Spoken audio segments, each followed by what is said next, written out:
Hello, everybody, and welcome to the Swamp! Swamp stands for some whack-ass movie podcasting, which is hopefully what we will be accomplishing or not accomplishing today.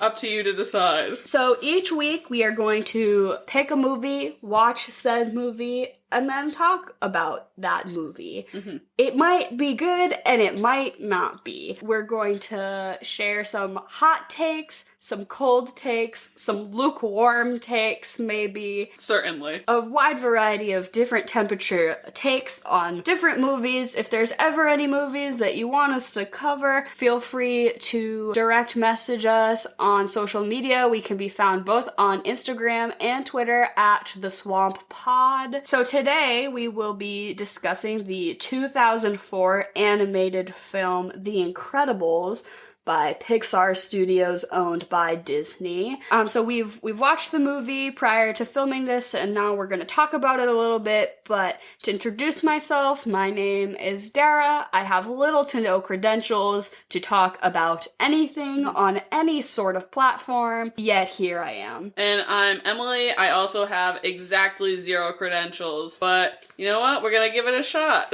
And I just think that in times of personal, national, and global crisis, it is often works of media, movies, television that we turn to in solace. So, considering the degree of chaos and the levels of destruction, both personally, nationally, and globally, I think it's more than appropriate that we watch some fucking movies, have a cocktail, and spew some bullshit out into the world. Couldn't have said it better myself. And if you choose to listen past this point, you're bold. Yeah, thanks for joining us on this wild ride. So we're gonna jump right into it and talk about The Incredibles. So, I can't remember the last time I watched this movie, but it definitely, it's not like I haven't watched it since I was a child. I definitely have watched it since I was a child, but I think that this is the first time watching it that I realized that this doesn't take place in the present day or the future or whatever, and looking it up, that it's in the 60s makes sense because of, what their house looks like and the way people are dressed, I guess. It's not too heavy-handed, but watching it, I was like, wait, this has to be, a specific time period. And obviously it's, alternate reality time period because they're superheroes or whatever. Mm-hmm. But I guess they did specifically have 1962 in mind when filming this movie, when creating, animating, storyboarding, I don't know. But I thought that was, a more adult observation that I had that obviously I would not have picked up as a child. But, what the fuck? Why... Is there segregation? When Mr. Incredible and Frozone are going to the bowling alley, are they going to a segregated bowling alley? Does Frozone have to bowl in the back of the... Is it separate lanes? Is it chill that they're friends? Is he just really progressive? Because the first note I had was, Mr. Incredible definitely voted for Trump. He loves the cops. He's a white man. He loves having privilege. I would call him a bootlicker. Yeah. But he has a black friend, and so I'm like, well, I guess that's really progressive considering it's 1962. He's the only black person in the entire movie that I can even remember seeing either. I agree, because I was trying to spot some background characters, because I'm like, okay, well, is there going to be a scene where people drink from the same water fountain? Because then we'll know, where this movie stands on historical accuracy. But he's definitely, we don't even see his wife. No. I don't even know if it's implied that she's any particular race. We just know her name and her voice, but we don't even see her. Speaking of women, would you consider this movie to be a feminist text? No.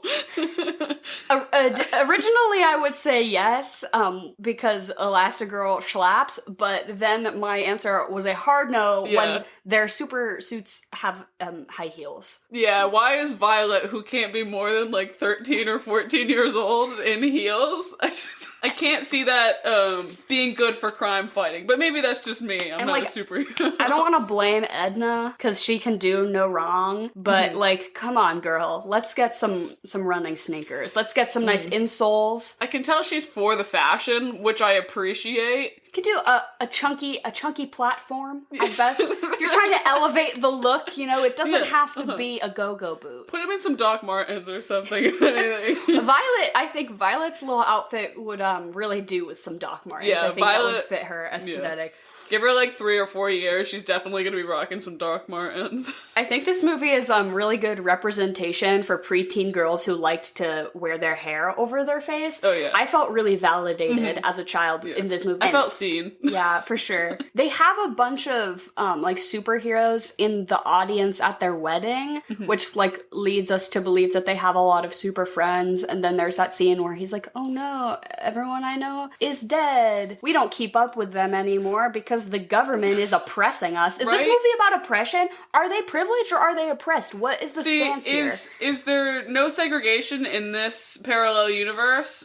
Because it's the superheroes that are being oppressed. I don't know. Well, Dash said the same thing. Oh, and he's like, I'll do sports and I'll just be better than everyone only by a little bit. And she's like, no, you can't do that. He seemed to have the self-restraint to be able to let him play, I don't know, soccer or something. What's a sport where you don't really have to run a lot? Basketball? Yeah. Swim? Make him swim? I don't know. Yeah, he could swim. I mean, he could play If anybody in this tennis. film...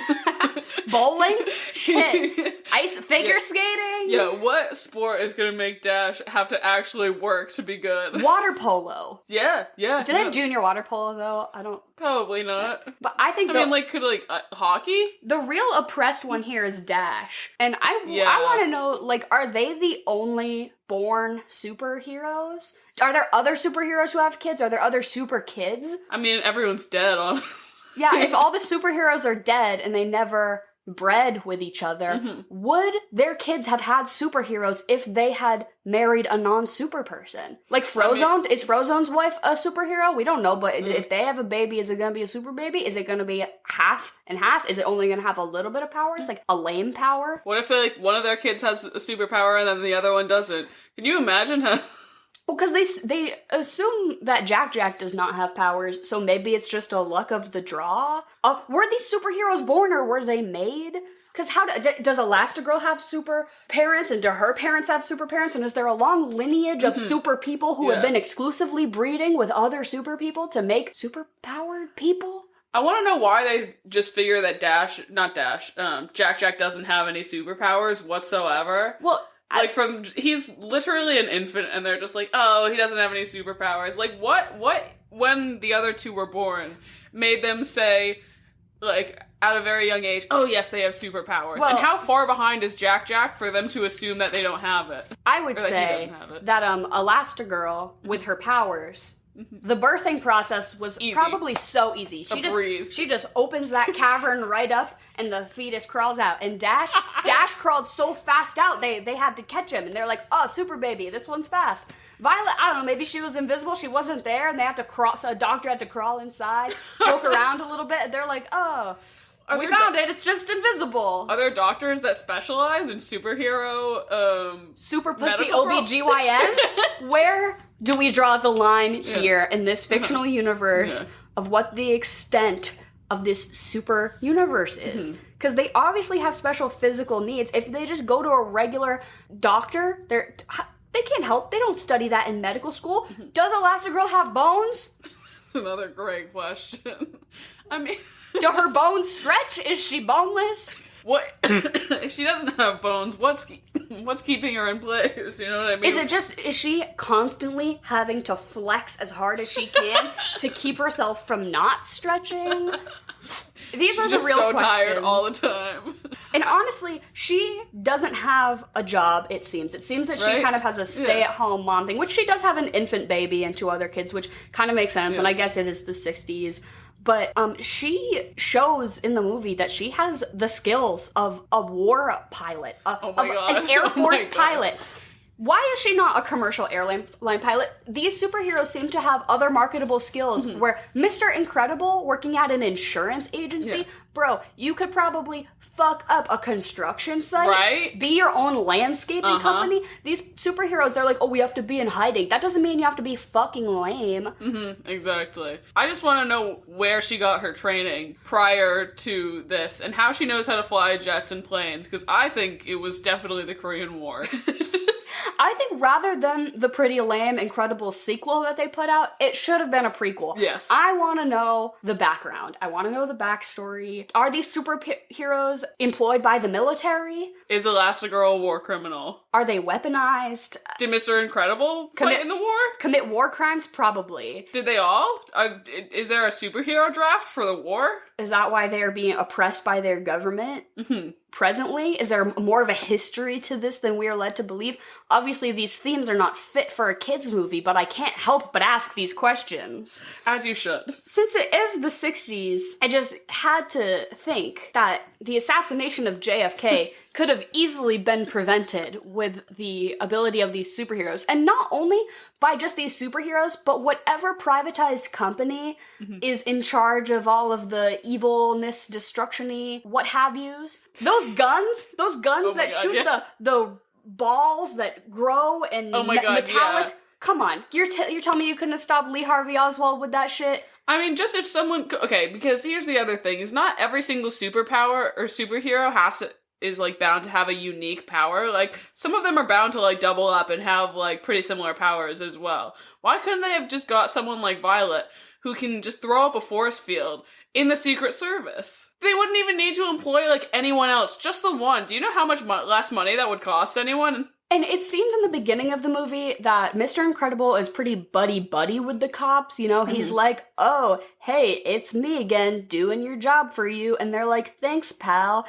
You know, it seems to be a pretty cooperative situation. And when things go wrong, rather than the government being like, oh, we're gonna put you all into fucking witness protection program and make you hide. No, you just capture them, take them as, like, prisoners and make them work against their will, put them in the military, put them in the CIA, the Secret Service. I don't know, why not? There are just so many more uses than, like, just letting them roam free, almost, you know what I mean? Right, because... And maybe that's shit to say, like, oh, let's harness their powers and not let them be people, but it's also, like... You're just telling them, like, hey, superheroes, don't be super anymore. Go live your lives and work at the insurance agency. And you're just trusting that they're going to do that. What are the repercussions if they break that rule? Nothing. They don't have to abide by the laws? Yeah. Well, you saw it. They just go and they rehome them, like, however many times they want or whatever.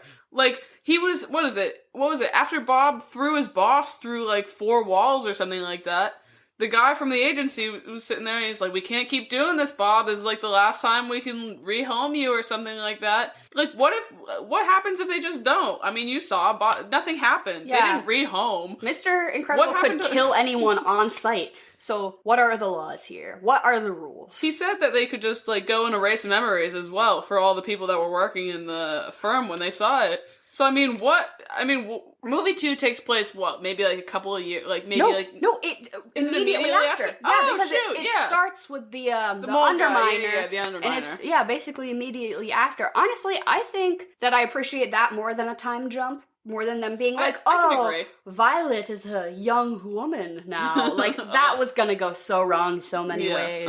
Another, like, 1960s thing, questioning why they didn't do what they did or didn't do. The space race. They have a rocket! There's multiple rockets. They didn't zoom up. What is this privatized company that is dishing out these superhero killing machines, and why aren't they? It doesn't even matter if they're gonna help the government. Do it for yourself. Do it for money. This bitch had an iPad. It's 1962, and she had an iPad. Like, okay, Steve Jobs, step it up, market that shit, change the world, but I don't know. I guess they gotta keep it a secret for some reason. I feel like rewatching it, as an adult, like, really made me question how I watched it as a kid, because I just, like, saw so much that I didn't even, like, my brain didn't even pick up on as an 8-year-old child. But, like, the movie fully starts out with a man trying to kill himself jumping off of a building. I don't think I even knew what suicide was. Like, at that point, I was just like, what's going on? Oh, God. Mr. Incredible, up to your bullshit, like... And definitely a lot of the really heavy-handed, adultery references and themes when Elastigirl is, like, wondering where Mr. Incredible is going. What are these quote-unquote business trips he's going on? And Edna being like, do you know where he is? You know, very much like, oh, your husband's cheating. But obviously she knows he's doing super shit. So I feel like that's another thing as an adult. I'm like, oh yeah, they're trying to pull it off like the movie trope. Like, I know my husband's cheating, but I just can't prove it. Well, the movie is just entirely, like, so horny as well. Oh my god, the fetishization of Elastigirl that has happened in society post-Incredibles is just not okay. This movie, I wouldn't say it's the horniest Disney movie, but it's pretty horny. Yeah.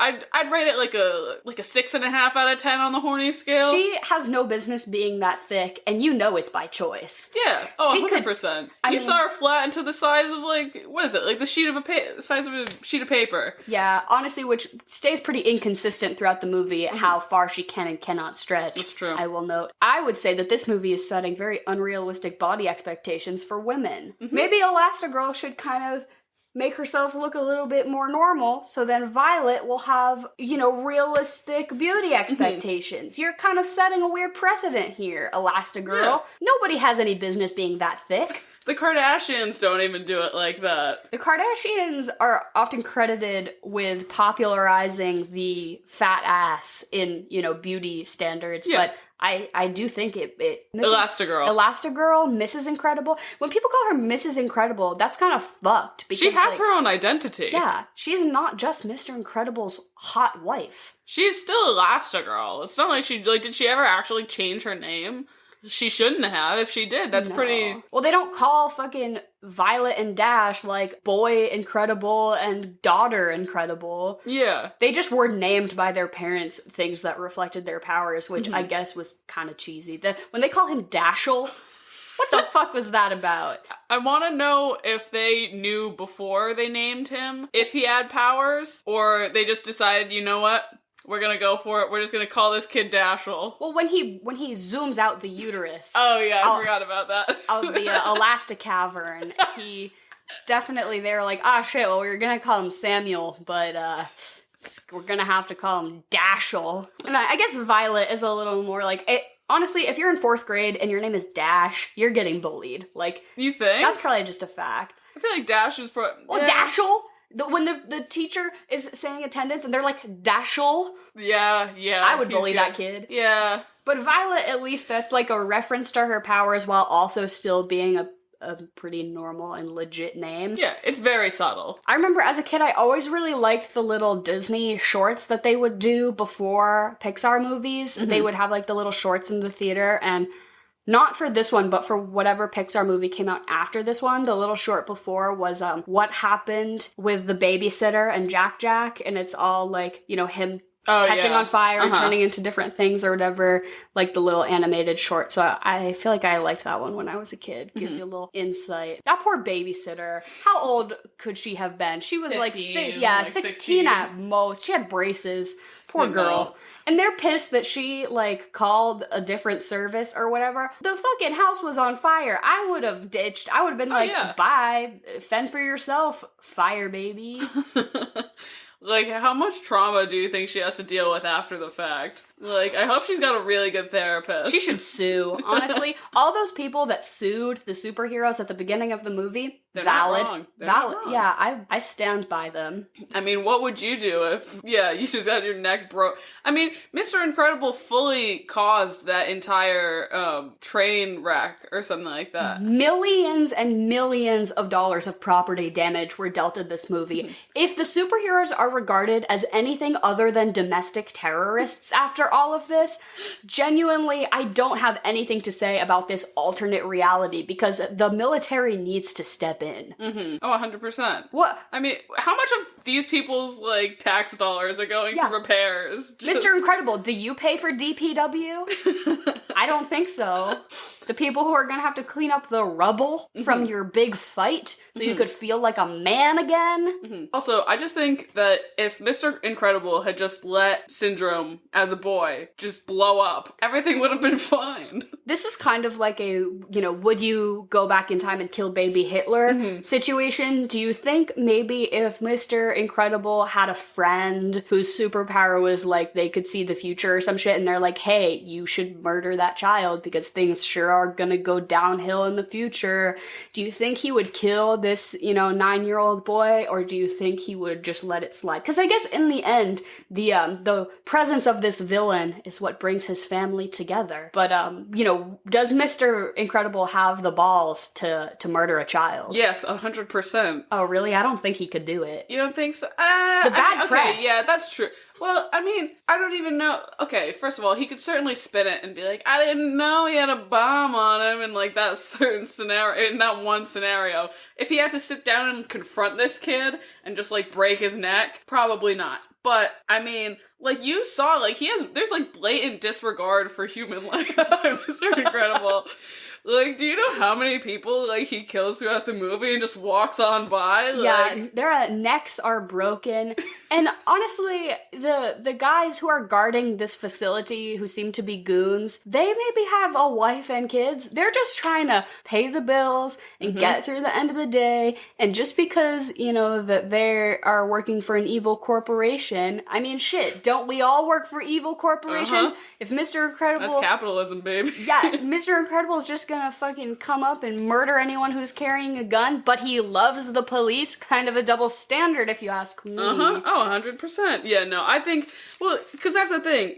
There's blatant disregard for human life, but also there was that one scene where he's got Mirage, like, in a chokehold or whatever, and Syndrome's like, do it, I dare you.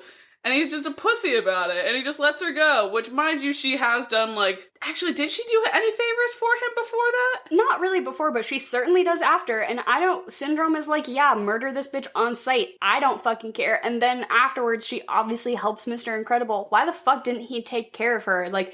You basically say to her face, I don't give a fuck if you live or die, and then you just think she's still gonna be on your side after that? Okay, Syndrome. He kind of has, like, incel, where is my hug energy. Oh, 100%. And I just think that maybe if he had, like, gotten laid in high school or something, all of this would have taken care of itself. Yeah. He could have been, like, a Silicon Valley tech guy and...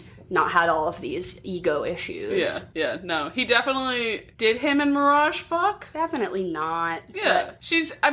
As much as she seems like his assistant, she's definitely got, like, the power in that dynamic to a degree. Yeah. I mean, like... What is her position? What is her title? Hot bitch in charge? Officially, she just got, like, a name plaque on her desk. Just surrounded by walls of lava. So, you were talking about certain things that you noticed watching this movie as an adult, but I was also noticing a lot of things that, like, really stuck distinctly in my memory as a child. When you watch a movie and you, like, weird details that you just can't, like, shake from your brain. Like, we were talking about the scene with the blob gun. Oh, yeah, no, I think everyone had nightmares. Every child that watched this movie had nightmares about the blobs after the fact. I feel like that's an undisputed it's terrifying. Universal fact. It's like a big room where all the guns come out from every direction in the wall and like enclose on him. Definitely watching it too, you certainly start to feel like you're like the air's getting sucked out of you, like with the way it's animated, I suppose. Which for a child is horrifying. I wouldn't say that this movie isn't kid-friendly, because I think it was probably one of the most successful films from our childhood. I feel like it's well regarded as a lot of people's favorite Pixar movie from that time. But I feel like there are a lot of things that I was like, oh yeah, like that, I definitely remember thinking about that a lot as a kid. In addition to things that probably could have been solved if these superheroes were a little more socially, economically, globally conscious, is I don't really know the extent of Frozone's powers, but can we talk about climate change? Because he sure can just seem to make a lot of ice real quick, bro. There are penguins that are dying. Did they know about climate change in the 60s? It's 1962, so I'd have to say no. They're blissfully unaware, unfortunately. If I was Frozone, my first issue to solve probably would be the whole racism in America. Yeah. Because he could just murder the whole KKK. He could probably just take out, if they're like, hey, if you're racist, we're gonna murder you. And then everyone would probably be like, okay, we all can ride the bus together. It's that simple. I just find that Mr. Incredible's silence on the issue is deafening. So I think that this movie peels back a lot of layers about who the real enemy is. Who is the real bad guy? So initially it's kind of like, okay, this incel who, wants to get an internship and gets denied. He's got some rejection I like that you called it an internship. He wants to be Mr. Incredible's intern. Sidekick?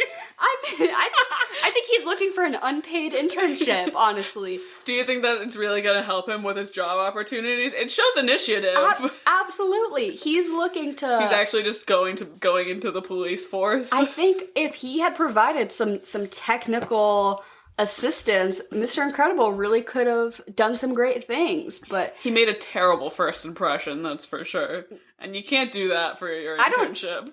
The interview did not go well. He came on a little strong. But after this, I'd be pissed too with such a blatant rejection. Mm-hmm. He is the first villain, and you kind of see this like, oh, you didn't take the time to be my mentor, and therefore I'm going to murder you and your whole family situation, I guess, which is taking things a little far, yeah, but... That's a hard right to incel. Hey, okay, he definitely has that energy of like... I didn't get what I want, so I'm gonna make things so bad for others. Yeah.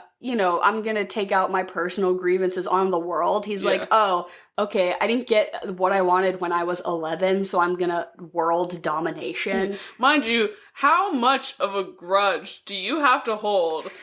This is 15 years later? Like, he has got to be the most motivated by hate. Like, if Mr. Incredible had just hired Lil Skippy, what's his name, Buddy, if he had hired Incrediboy, if he had accepted him to the super internship program, and we kind of turned some of that negative energy into some productive...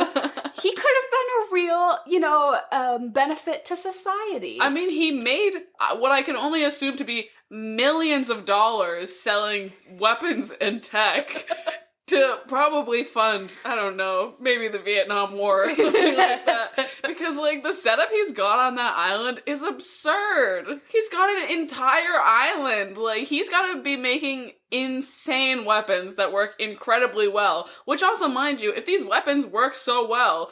Is there even still a need for the superheroes at this point? Did he just solve the problem of superheroes without even having to get involved himself? And why isn't he selling this to the government? Mm-hmm. Or at least a privatized company? I guess he is, but he could militarize an entire country. He could stage a coup. Yeah. I guess the goal is he is trying to kill all the superheroes. That is, that is his personal goal, which he has, for the most part, succeeded in up until, the end. But he's kind of the first villain, and then it's kind of peeled back as this, privatized company that's being disguised as a government agency. Why the fuck did Mr. Incredible even trust this in the first place? They're like, oh, we're a government agency that's trying to, destroy these super weapons. That is sketch. Shame on him for not, keeping around a little bit before just diving head first, because it is too good to be true. And also, the government has not protected you for years, Mr. Incredible, and all of a sudden, this secret agency run by a smoking hot woman just wants your help? Yeah, right. Yeah, no. It just goes to, he was really so incredibly ignorant. His dick was that hard to put his super suit back on that he didn't even stop to think for a split second.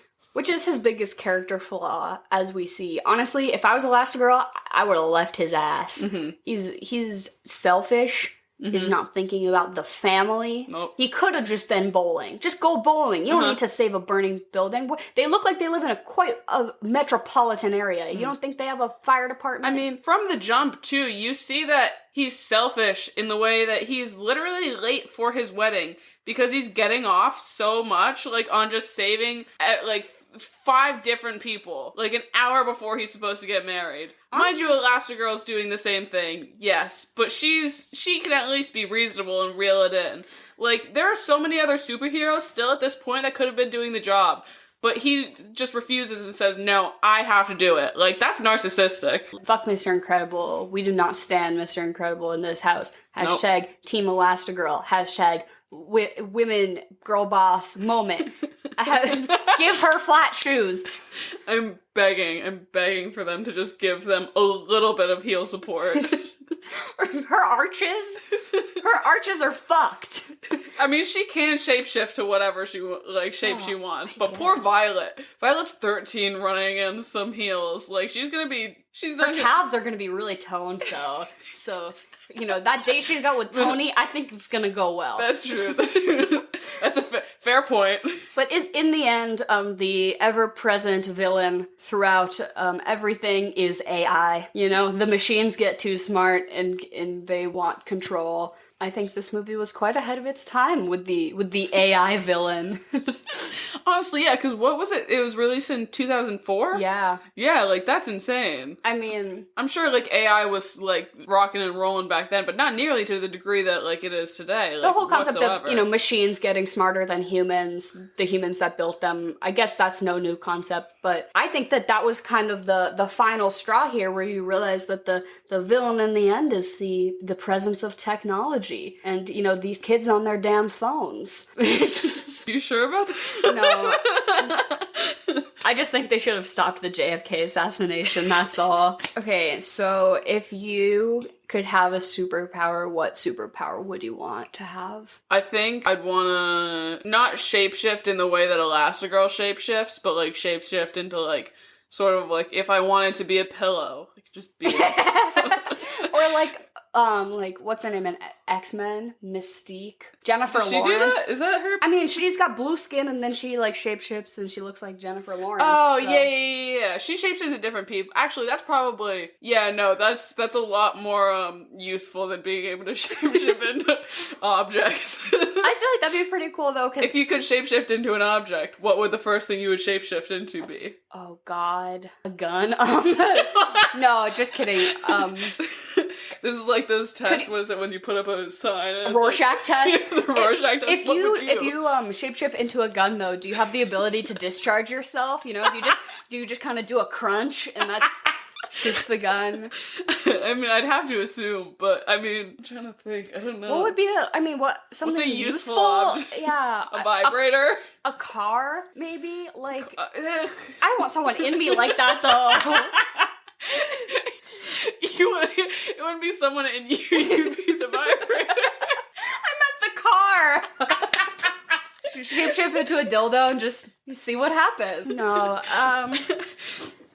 maybe like a piece of food so I could, what it's like to be eaten. That's a little weird. I don't know. Maybe just, I want to know what it's like to have a dick, I'd shapeshift into a person with a penis. Yeah. And I would, like, jerk off and then pee my name into a bank of snow. Yeah, all the classic, yeah. I don't know about object, though. That would be pretty convenient, though, if you're having a conversation with somebody and you kind of want to get out of it and you just shapeshift into, like, a glass of water.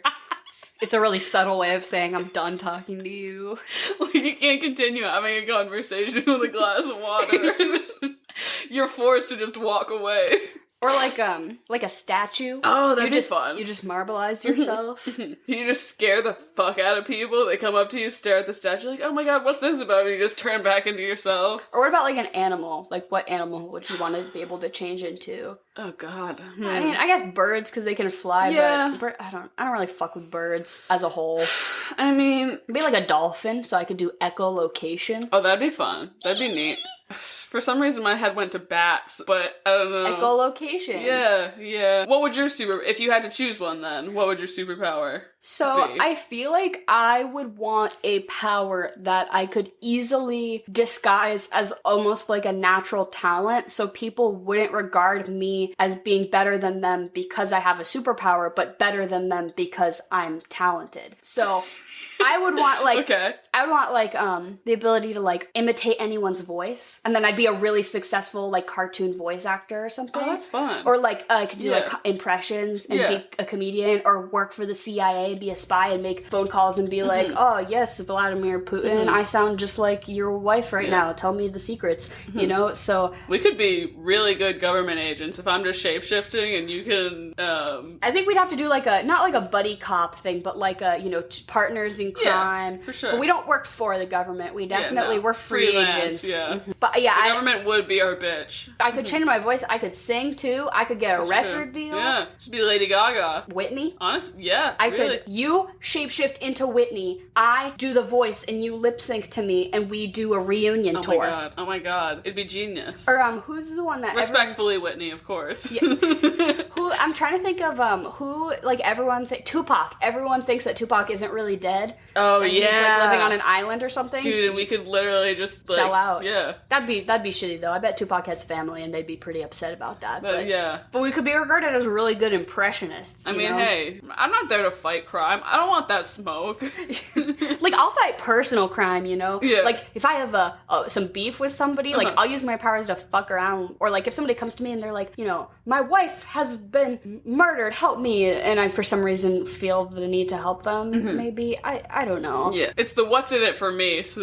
Yeah, truly. When superheroes are like, oh, I have to use my powers for the greater good, like, fucking says who? You could just be a really shitty superhero. Oh, you're so morally superior, aren't you? Yeah. Like, no, we're the superheroes who just, like, use their shit to heat up their coffee and make their own lives a little bit easier. Maybe help out somebody on a good day, but, like... Just doing some mundane tasks, like, a lot more efficiently than everyone else. Yeah, exactly. Why doesn't Mr. Incredible have a landscaping company? Tell me that. Explain to me. He could probably mow a lawn so fast. Oh, yeah, 100%. Or Elastigirl with her arms. Yeah. Zoom, zoom, zoom. Why didn't they just start their own business? Instead, Bob is literally, like, about to fucking kill himself.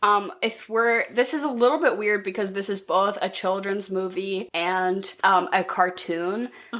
So I don't really know how appropriate this segment is, but you have to fuck, marry, kill the cast of this movie. Okay. What is your situation? Fuck, marry, kill. I mean, yeah, I'd say fuck Elastigirl, marry Frozone, kill Syndrome? I don't know. Okay, that's pretty good. That's pretty tame. I would only critique, you're gonna marry Frozone, but you have to share a bed with him, and don't you think his feet are probably really cold? I mean, you think? Do you think he has, like, a low body temp? You're trying to cuddle with him, and he just, like, is at a low 62? He just seems like someone that could be, like, easy in a marriage. I feel like Elastigirl is just not my cup of tea. I don't think I could do it. But I mean, Frozone, like... He seems like he loves his wife. He talks to her in kind of a degrading way, but I bet that's mutual. You know, she yells kind of back at him a little bit. So yeah. They've got a nice back and forth. I want to know, her name is Honey. What's Honey's deal? Is she a superhero? Can she control bees? I bet she can control bees. That'd be cool. That would be a really cool superpower. Well, okay, what's yours? Out of the whole cast, and then we'll whittle it down. I am no doubt marrying Edna Mode. Oh, yeah. Fuck. That's a good call. That's a really good call. Her setup, that house, the security system, the resources, the technology. She seems like a romp, you know. You just be her bitch, though. That's, honestly, I'll take it. That's not a bad deal. It's the trade-off that I'm willing. And, you know, I bet she's got love in her heart somewhere. You just gotta find it. Yeah, so I'm definitely gonna marry Edna. I'm gonna fuck Bon Voyage. Out of respect. You know, I gotta respect the name, respect the game. I mean, he was robbing the bank, so I can get behind that if it's a big, like, national bank. He just said, maybe he's not, you know, maybe he just is acting out of self-interest. But, you know, he's got a nice build, French accent. I'm gonna fuck Bon Voyage. Nice build? I don't know. His legs look like toothpicks. Bro, you'd break them, man. I just toss him around a little bit.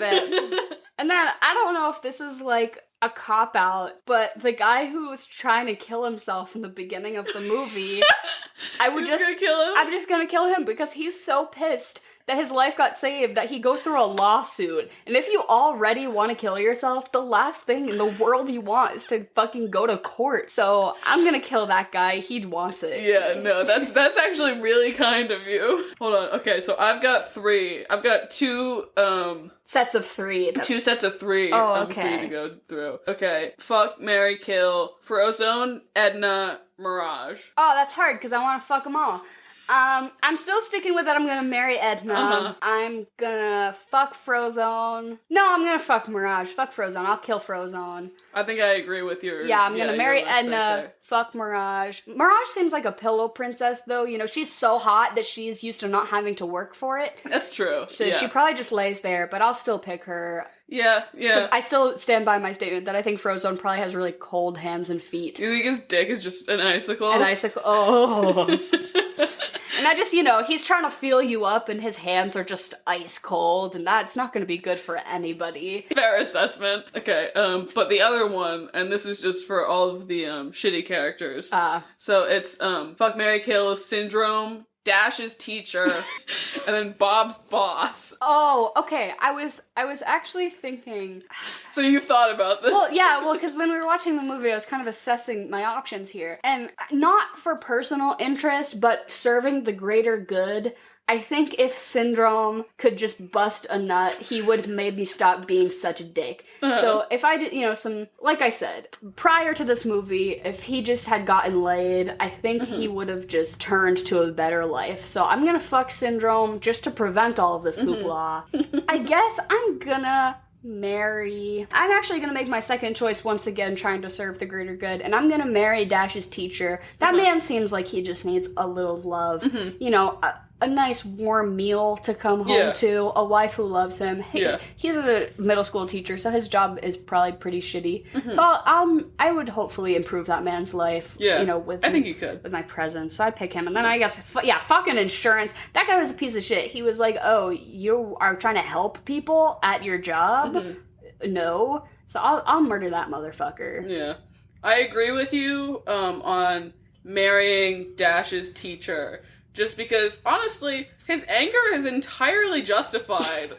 Like, Dash was being a little shit in his class, and he caught him. Did you see the shape of that man's head, though? It looked like Arnold with a football head. That's true, that's very true. But I mean, I like, as long as he, like, shaved the rest of his head, and he like, left the mustache, it'd be a bald fine. man with a mustache? Hey, I'm down. It's alright. I was gonna say let him keep the weird little balding hair, but no, that's not cool. Have him shave the hair. Shave the hair. That's the one one condition. The one condition of our marriage is that he shaves his little side hairs. And then, honestly, strictly for the one reason that I can manhandle the shit out of him, I would fuck Bob's boss. He probably likes to get pegged.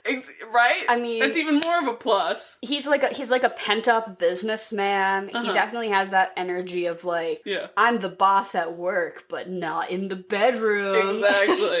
And then kill Syndrome because he just sucks. Yeah, fuck Syndrome.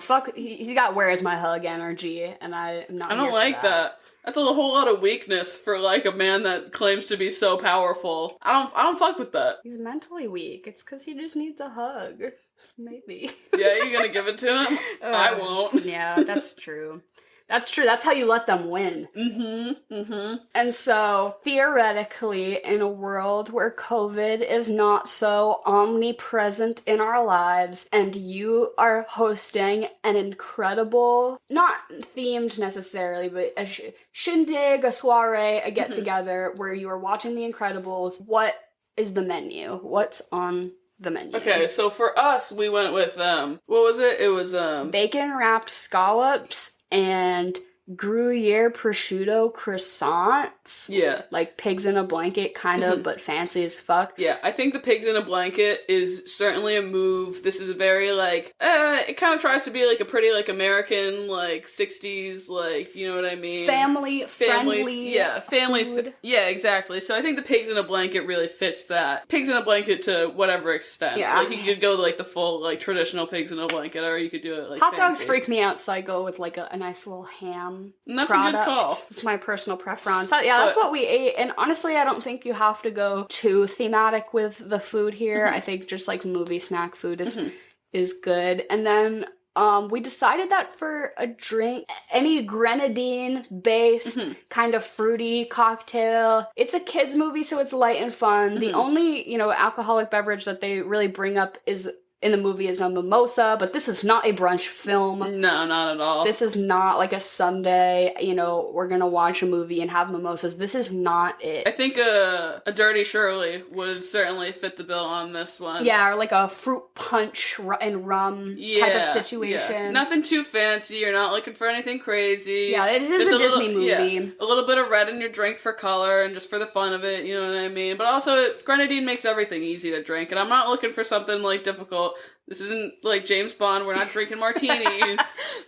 I don't want to be suffering more than I already have to be. Exactly. It's a double feature. What are you following this movie up with? See, that's a great question, because I think where most people would go is the obvious and say Incredibles 2, but I don't think that's the case. Fuck that. So... Fuck a cash grab sequel. Because my gut tells me to also go in a superhero theme. I mean, I was just gonna go with another Pixar, like Ratatouille. You think? Just do another... I guess if you're not already, mentally worn out from watching a children's movie, I think Ratatouille is a good watch at any age, and it's the same director, so you kind of have... Oh, that's fun. I didn't know that. Fun fact that I didn't know is that the director of this movie, Brad Bird, he voices Edna Mode, which I think is pretty funny. I really like that. Yeah. But yeah, he also did Ratatouille. He also did The Iron Giant from... Oh, no way! Yeah, from 99, and it was considered to be a big flop, so Disney was kind of hesitant on hiring him for The Incredibles in 2004, and I think that The Iron Giant is an amazing movie, so... Yeah, I think a lot of people in our age, are nostalgic about it, Yeah, people certainly grew up with that movie. I'm surprised it was considered a flop, honestly. I mean, fuck the box office, but so yeah, he did Iron Giant, The Incredibles 1 and 2, and then Ratatouille are his, most notable kids movies. Okay, I think I've come up with a good second film if you're watching 2 in a row. If you're not looking for anything animated, but still want to keep on with the superhero theme, I think something like, and mind you, probably not watch this one with your kids, maybe Deadpool, that could be a fun follow-up. Or if it is looking for something more children-friendly, maybe like Shazam or something like that. Oh, I don't know that one, but I definitely agree with Deadpool. Kind of similar energy. If you're already watching The Incredibles, you're probably in kind of that mood to not take anything too seriously. Yeah. Or you could do a full 180 and you could watch Oh god, Sophie's Choice. I was gonna go for something gory and horrible, but... That's emotionally gory. Yeah. Sophie's Choice. So obviously there's no way to objectively grade a movie because different movies accomplish different things in different ways. So even just as an animated movie, you can't always compare them to other things. So giving it a rating doesn't necessarily mean anything, but we're gonna do it anyways. And I personally believe in the 1 to 10 scale because if it's a star situation and it's a 1 to 5 stars, I just think of them in half quantities anyways, and then I pick my out of 10 and then I just divide it in half, so I don't see why the world isn't just on a 1 to 10 scale. Yeah, it doesn't quite make sense. I don't love the 5-star idea, but I think 1 to 10 is a lot more effective. But I also each their own. I don't want to abide by any sort of American education system value of percentages.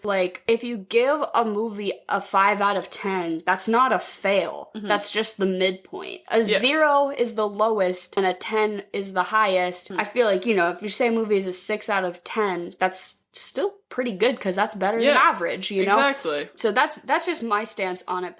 Ratings are stupid, but here we go. So for The Incredibles, oh god, yeah, I guess I'll give it a 6 or a 6.5 out of 10. I was also gonna say 6.5. Yeah. It's hard because there's a big nostalgia factor here, at least for me, and probably for you as well, since we all grew up on this, but it's a good movie. It's entertaining. I think it does what it's supposed to. It's fun to watch. I definitely agree. 6.5. Yeah. It's better than average. It's a good little romp. Yeah, it's certainly a fun movie. I think you can watch it at any age, personally. Animation-wise, this was probably one of the best movies, or animated movies of the early 2000s. I think it did a fantastic job and probably stood out, but I couldn't say back then because I was 5. Well, yeah, no, I definitely, like, if you watch Bug's Life, that shit is so clunky, and they were trying to go for that 3D effect, but it just wasn't there yet, and I definitely agree that this is one of the first movies that was visually very much a reflection of the technological advancements that had been made for